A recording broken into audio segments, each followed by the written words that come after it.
Lord Blood-Rah's Nerve Wrackin Auditorium is made possible by Lord Blood-Rah's Patreon supporters. Lord Blood-Rah keeps the love of vintage horror and science fiction alive with 3 weekly shows: the Nerve Wrackin Auditorium, Lord Blood-Rah's Nerve Wrackin Theater, the long-running syndicated TV series presenting horror and science fiction feature films, and the Patreon-exclusive series Lord Blood-Rah's Cathode Zone, presenting episodes of classic genre TV shows. For more info, and to see the premiere episode of Lord Blood-Rah's Cathode Zone, go to patreon.com/Lord Blood-Rah. I'm so glad you're here. Allow me to introduce myself. I am Lord Blood-Rah. I host horror and science fiction films on my TV series, Lord Blood-Rah's Nerve Wrackin Theater, but here, in this cool, intimate darkness, I'll be presenting tales of horror and the uncanny solely for you, alone. In this auditorium within your mind, you will coalesce the settings and the players from the ether of your imagination. Your terror will be your own creation. This is the sorcery of sound, the subtle magic of old-time radio, horror.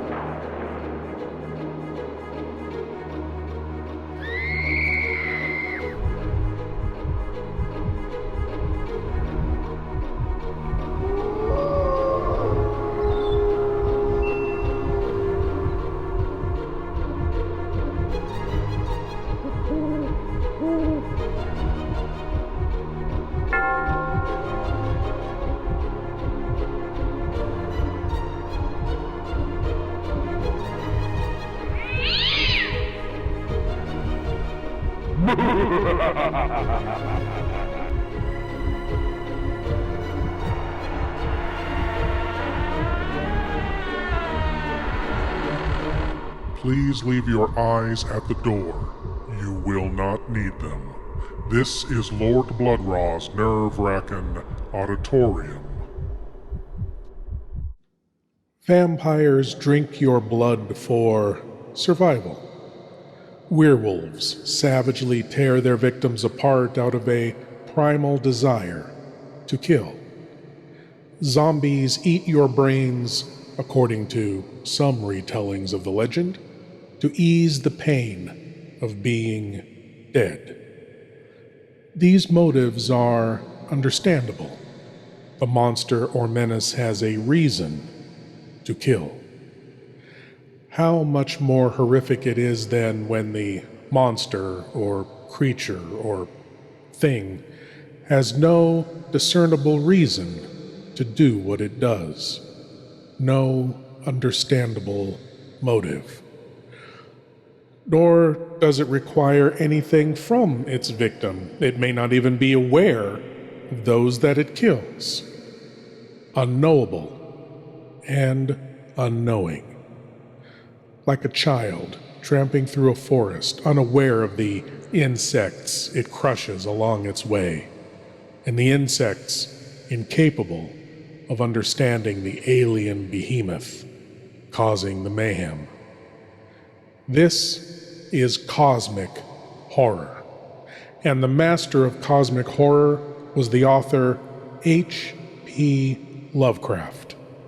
Here, from the mind of H.P. Lovecraft, comes the tale, The Dunwich Horror, from Suspense.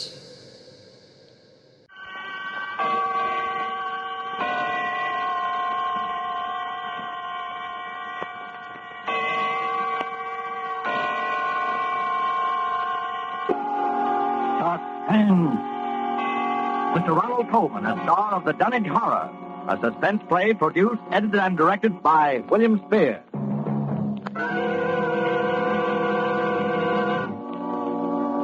Come in, Dunwich, Massachusetts. Come in, Dunwich. Good evening. This is Henry Armitage. I'm speaking to you. The doctor arrived. Please close the window. I'm speaking to you from my laboratory on the slopes of Sentinel Hill near Dunwich, Massachusetts. Present with me is Dr. Warren Rice, my distinguished colleague from Miskatonic University. We are now about 100 yards from the summit of the hill, which is crowned by a huge table-like stone set in the center of a circle of stone pillars, a place of prehistoric worship. A moment ago, you may have heard the dogs of Dunwich Township barking, as we have heard them for 3 days and 3 nights. Dr. Rice and I know the horror which their barking portends, but the purpose of this broadcast is to make this unbelievable horror believable to you. I hope for your sakes and ours we are successful tonight. It is the eve of All Hallows. Tomorrow will be too late.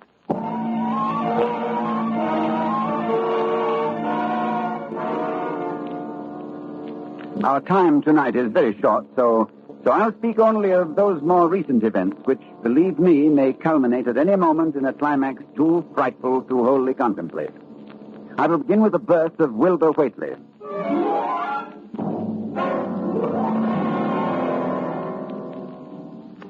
It was the night of February the 2nd, 1921, Candlemas. Toward dawn, when Lavinia Whately, a deformed albino woman about 35 years old, gave birth to her dark, goatish-looking son in the crumbling Whately farmhouse northeast of the village. No one attended her. No doctor or midwife. No one was with her, except her aged, half-insane father, who was known as Wizard Whately. So Wilbur came into this world under heaven knows what incantations, what appeals to what powers. A week later, Wizard Whately drove his sleigh into Dunwich village and reported the event to a group of loungers in Osborne's general store. Hey, your grandson got yellow hair like Lavinia, Wizard? No, takes after his father more. He's dark. You never spoke of who his father might be now, did you? Oh, you know his father when the time comes. Oh, Lavinia's read and seen some things the most of you only talk about. Calculate her husband's as good as you can find this side of Aylesbury. Well, we don't be nosy, Wizard. Maybe it wasn't no church that none of you heard of. But you wouldn't ask no better church wedding than Lavinia's. Well, I didn't hear tell of no wedding, Wizard. When was that? Oh, not a wedding you'd hear of, Corey. Not a husband you'd hear of, neither. But let me tell you something. Someday you folks will hear a child of Lavinia's calling its father's name on top of Sentinel Hill.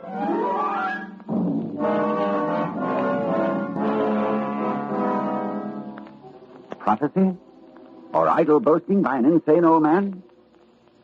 I know I ask a great deal when I ask you to believe that the arrival of an infant into that house of dire poverty and squalor could possibly constitute a horror and a threat to all our known world. Yet it has an earthly history. Perhaps through this history, you will be able to give it credence. Wilbur Whately's growth was uncanny. But even if he had been an average child, he would have become, in time, an unnatural being, for he was surrounded from the first by the most malign influences. There was his grandfather, old Whately, Wizard Whately, who each Halloween climbed Sentinel Hill to the great circle of stone, and while the hills shook, stood holding a great book open on his arms and shrieked into the wind. Shrieked.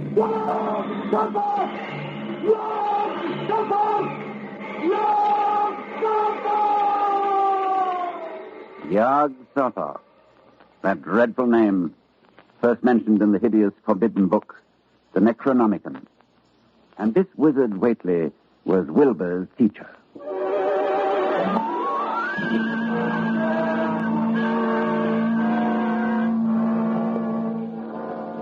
The villagers began to notice curious things that were going on at the Whately farmhouse.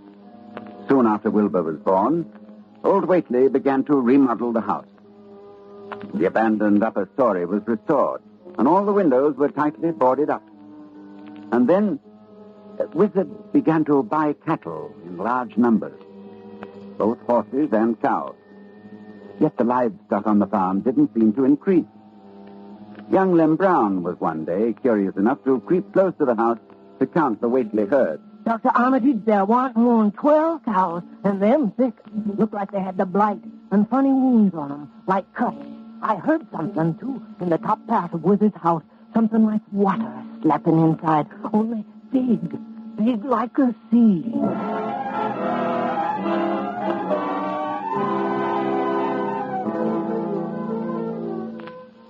One other person went to the Waitley farm in the years before I met Wilbur, Dr. Ken Houghton of Aylesbury, who was called by Wilbur himself, who said that his grandfather was dying.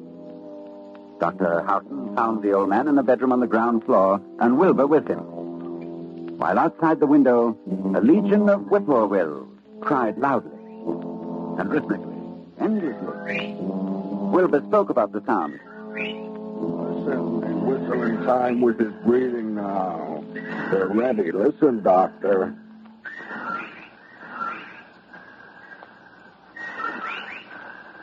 They know his soul's going out. They're waiting. Yes, Wilbur, that's an interesting superstition. Late in the year for them, too. When he goes, if they catch him, they'll keep laughing till break of day. If they don't catch him, they'll quiet down. You mean you believe that... And just a minute. I think he's conscious. Yes, the birds changed when his breathing changed. Like I say. Willie! I'm here. More space, Willie. Remember, more space soon. Yes, I'll build it. You grows, but that grows faster. It'll be ready to serve you soon, Willie. I know. But remember, when it's time, you open up the gates to Yog-Sothoth with the long chant, the one on page 751 of the book. But mind you, feed it enough, because if it gets out before you opens to Yog-Sothoth, it's all over. It's no use. He's going now. He's dead, Wilbur.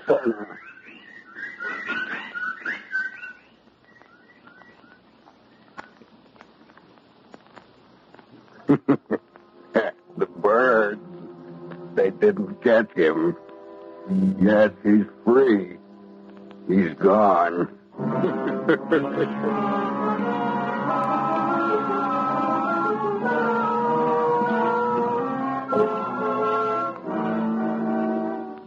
It was the winter following Wizard Waitley's death that I first met Wilbur.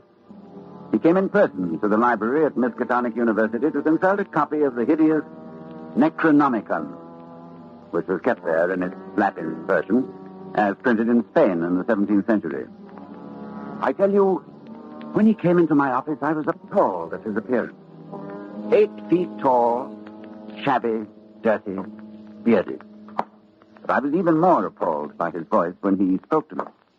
I wrote you a letter a month past, Doctor. I wanted a loan of the book. Well, that's a book that's never loaned from this library. I doubt if it is from any library. Well, I have to see it then.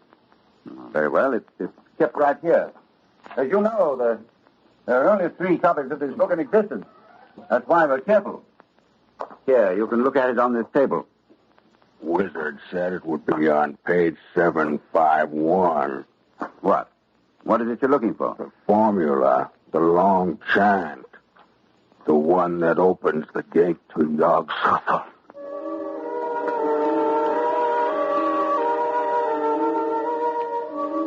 I felt a wave of fright as tangible as a draft from the tomb. It seemed somehow like the spawn of another dimension, like something only partly of mankind, linked to black gulfs beyond all spheres of force and matter, space and time. And presently he raised his head and spoke again. It's here, all right, but I'll have to have a copy. That paragraph there?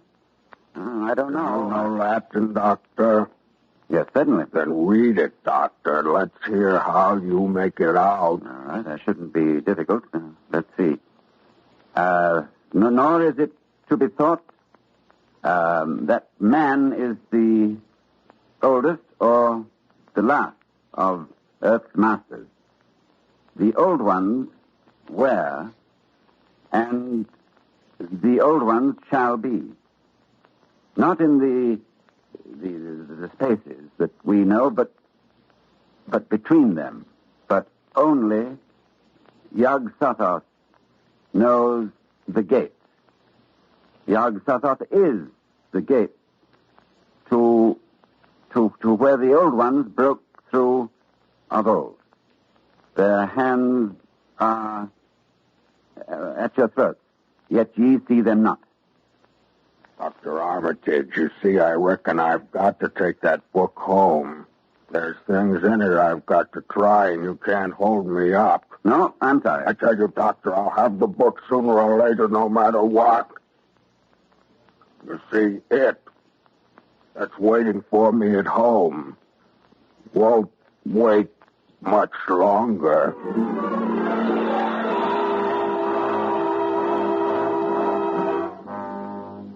It was a week later that I was awakened suddenly by the fierce yelping of the great watchdog on the campus, followed by a sound from a wholly different throat, a scream. And I knew instantly that Wilbur had come back for the Necronomicon. I hastened into my clothes and rushed across to the library where a crowd had gathered before the smashed window of my office. Inside, there was a fearful groaning and growling, and some instinct warned me that what was taking place there was not for unfortified eyes to see. I brushed back the crowd, motioning only to Professor Rice to come in with me. When we opened the study door, Professor Rice screamed. No, Dr. Armitage, no, I can't. Come, close the door. You can't let them see. He's alive, but Lord, what a job that dog's done. Torn him to bits. Oh, it's a horrible sound, that moaning. Suppose we ought to call a doctor? A doctor? A doctor for that? No doctor in the world would know what to do for that. Look, Armitage, it's not human, nor animal. Where did it come from? Can you tell me? Can you tell me what it is?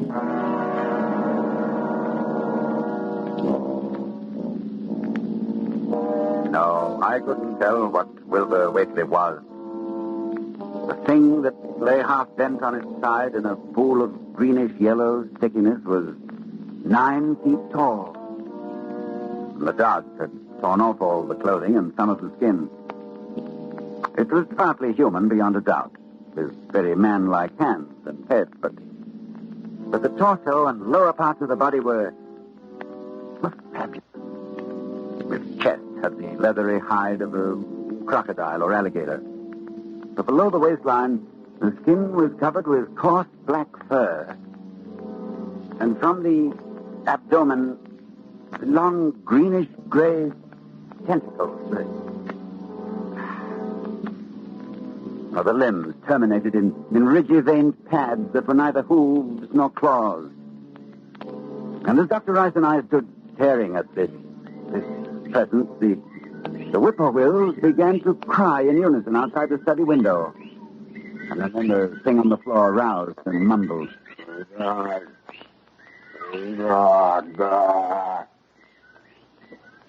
Yog-Sothoth. Yog-Sothoth. Armitage, in heaven's name. Listen. The whippoorwills. Listen. He's dead now. Look, Rice. Look what's happening. He's disintegrating. Oh. Fast, too. Fading away. Because he isn't made of matter as we know it on Earth. I guess he took after his father. So there'll be nothing left. His father? What was his father? I daren't think.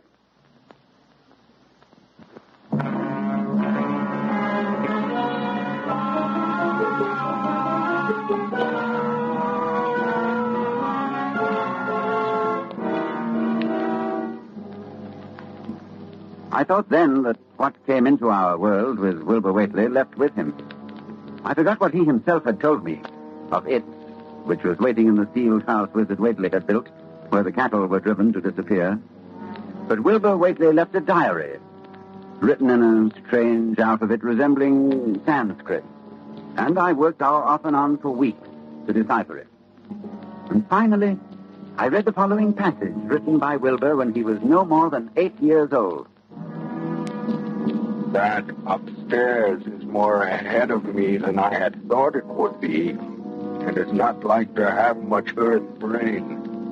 I can see it a little when I make the sign or blow the powder of Ibengatse at it. And it is like them I see Halloween up the hill. I wonder how I shall look when the earth is cleared and there are no earth beings. Maybe like that upstairs looks, which has no body, even fed with all the blood. Toward morning, in a cold sweat of terror, I called Dr. Rice to my house and told him we have to destroy what's in that farmhouse. Why can't we just leave the thing locked up there? The house is boarded tight. Yes, but you think boards will hold it? Don't you realize, man, it hasn't been fed?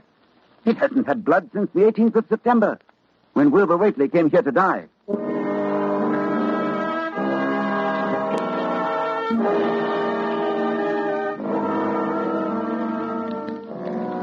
We left for Dunwich that night, and we've been here on Sentinel Hill ever since, working desperately to discover the formula in time. But a week ago tonight, shortly after dawn... Yeah, hello? Dr. Armitage, this is Lem Brown. I was just up beyond the glen, Doctor, looking for cows I lost last night. Yes, Lem? Well, Doctor, something's been there. Smells like thunder, and there's prints in the road. Great round prints, big as doll heads, like a elephant has been along. Anything else, Lem? That's all I see. Except bushes and trees pushed back from the road, like a house was drug along. Oh. Did you hear anything? Yes, long toward morning, I heard a sound over toward Whately's place, a kind of ripping or tearing of wood, like a big box was being opened up. Chancy, you heard it too. Lem, who lives nearest the Whately farm? Why, that'd be Elmer Fry's place. Oh, he's on this line too, isn't he? Hang on and I'll ring him.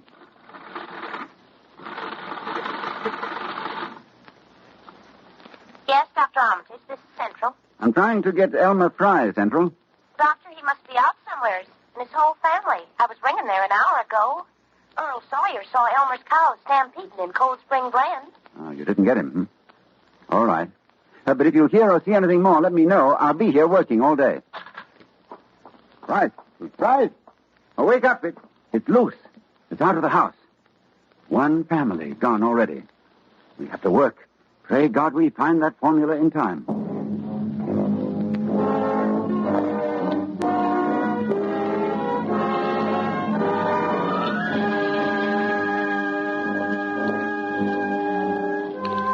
A week since it broke loose.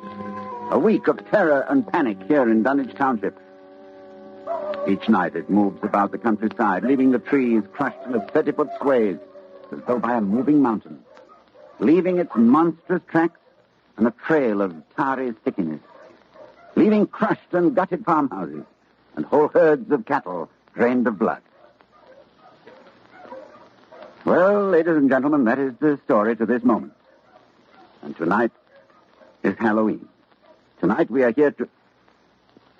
Just one moment, please. Dr. Rice, did you hear something? With the window closed, no. Well, we'll throw it open. I thought so. Listen. The sound from 1,000 bending trees. A sound like the sea moving across a forest. Yes. Yes, it's coming here, of course. All Hallows, it comes to Sentinel Hill. Dr. Rice, I'll try the formula and the powder from the altar stone. I want you to stay here at the microphone and report what you see. Very well, Dr. Armitage. Oh, wait a minute before I go. To any scientists who may be listening to me, if I fail, there is a possible alternative formula in Falconer's Mystical Formulae of the Middle Ages on page 24. Listen. Well, there are the whippoorwills. I better get out there. Take over, Dr. Rice. Yes. I'll do as well as I can, Armitage. Good luck.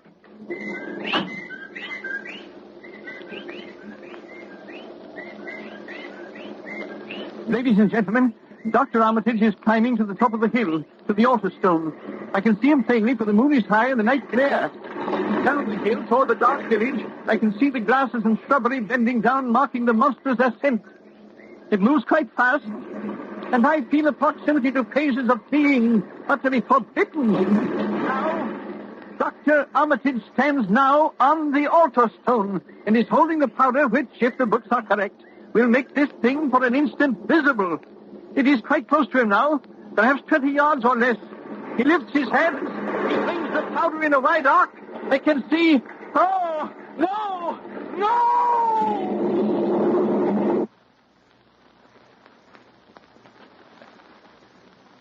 Dr. Rice, come in, Dunwich. Ladies and gentlemen, this is your suspense announcer. Due to conditions... Oh, just a moment, please.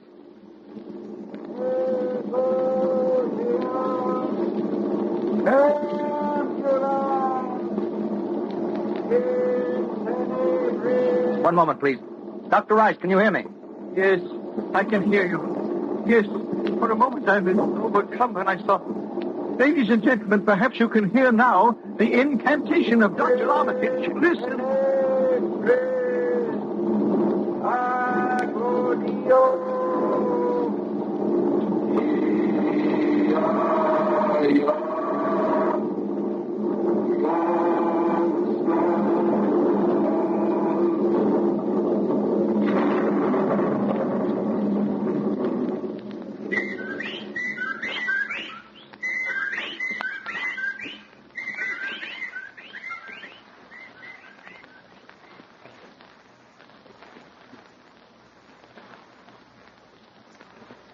The whippoorwills mean death.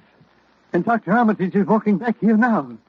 So we know that whatever it was, it is gone. It is dead. We can be thankful indeed. You see, I saw Dr. Armitage. Yes. Did you see it, Dr. Rice? I saw it, Lord, yes. What did it look like to you? It looked Here. like something made of squirming ropes, but bigger than a barn and shaped, well, like an egg, and dozens of legs, like barrels that half closed when it stepped, and nothing solid about it, and at least 15 or 20 mouths or trunks opening and closing, but what was it? Oh, a kind of force. A kind of force that doesn't belong in our part of space. Did you notice the half face on top? Half face, like a human face. Yes, very large, but yes, quite human. And quite like Wilbur's, like all the Whateleys. Then it was... That's right. It was Wilbur's twin brother. And you saw what 3 weeks' growth had done. And it was the child of Lavinia's who called its father's name on Sentinel Hill, as Wizard Whately prophesied. You heard it calling, Yog Sotho. Ladies and gentlemen, this night is over. It is All Saints' Day. May heaven bless us all.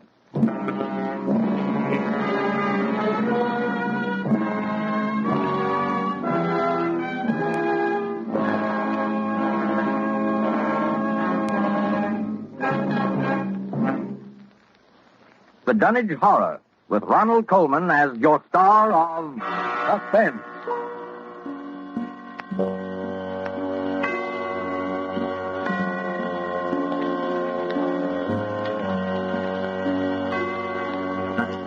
This is the Armed Forces Radio Service. The horror the Whately family worshipped, the thing it spawned, was defeated. Here. Now.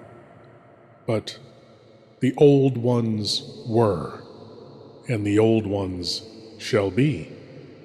Not in the spaces we know, but between them. Our doom waits in the darkness to emerge according to their incomprehensible whim.